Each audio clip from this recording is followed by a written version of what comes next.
Hello all, இன்றைக்கி நான் ரொம்பவே குயிக்காக செய்யக்கூடிய அப்புறம் டேஸ்டியாகவும் இருக்கக்கூடிய ஒரு தக்காளி குருமா செய்ய போகிறேன்.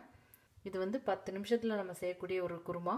இது வந்து இட்லி தோசைக்கு மட்டும் இல்லாமல் சப்பாத்தி, அப்புறம் புலாவ், ஈவன் பிரியாணிக்கு கூட வச்சு சாப்பிட்லாம். ரொம்ப டேஸ்ட் நல்லாயிருக்கும்.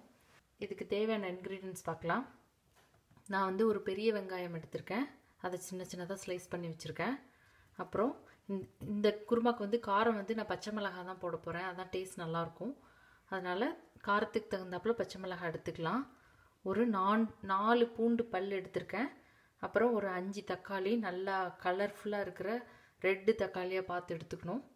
அப்புறம் புதினா வந்து ஆப்ஷனல் தான், உங்களுக்கு இருந்தால் போட்டுக்கலாம். அப்புறம் மசாலா அரைக்கிறதுக்கு தேங்காய் கொஞ்சம் எடுத்திருக்கேன். அப்புறம் 1 டேபிள் ஸ்பூன் பெருஞ்சீரகம், சோம்பு எடுத்திருக்கேன். அப்புறம் 1 டீஸ்பூன் மிளகு எடுத்திருக்கேன். அப்புறம் கொஞ்சம் முந்திரி பருப்பு வந்து எப்போவுமே டேஸ்ட் நல்லாயிருக்கும். நம்ம சுமாராக பண்ணால் கூட கொஞ்சமாக முந்திரி பருப்பு ஆட் பண்ணால் டேஸ்ட் இன்னும் கொஞ்சம் நல்லாயிருக்கும். அப்புறம் 1 டேபிள் ஸ்பூன்லேருந்து 1.5 டேபிள் ஸ்பூன் தனியா, கொஞ்சம் சீரகம் தாளிக்கிறதுக்கு தான் யூஸ் பண்ண போகிறேன். கொஞ்சமாக கரம் மசாலா. இந்த தனியா வந்து நான் வந்து வீட்டிலேயே வந்து பவுடர் பண்ணது. தனியாவை கடையில் வாங்கி வெயிலில் தனியாவை கொத்தமல்லி விதையை வந்து காய வச்சு அதில் மிக்சியில் போட்டு எடுத்தது. ரொம்ப வாசனை நல்லா இருக்குது. ஒரு 4-5 தடவை மிக்சியில் போட்டால் இந்த மாதிரி நல்லா பவுடர் ஆகிடுச்சு. இவ்வளோதான் இன்க்ரீடியன்ட்ஸு. இப்போ இதை எப்படி பண்ணுறதுன்னு பார்க்கலாம். இப்போ இந்த ப்ரெஷர் பேனை வந்து நான் சூடு பண்ணியிருக்கேன். கடாயில் பண்ணுறதை விட இந்த மாதிரி ப்ரெஷர் பேனில் பண்ணால் நம்மளுக்கு டைம் சேவ் ஆகும். இதுக்கு தேவையான அளவு ஃபஸ்ட்டு கொஞ்சமாக எண்ணெய் விடுறேன். எண்ணெய் கொஞ்சம் காஞ்சதும் இதில் வெங்காயம் சேர்க்குறேன். மிளகாவை இந்த மாதிரி கிளிக் பண்ணி தான் போடணும், இல்லாட்டி வெடிச்சிரும். அதோட கொஞ்சம் புதினா, அப்புறம் பூண்டு.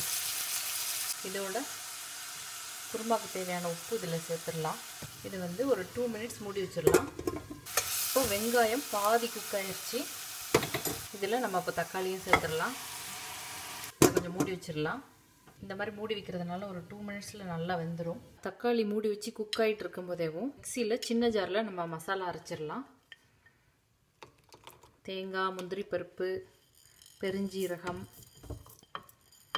அப்புறம் மிளகு. தேங்காய் மசாலா பேஸ்ட் மாதிரி நல்லா ரெடி ஆயிடுச்சு. இப்போ அதை திறந்து பார்க்கலாம்.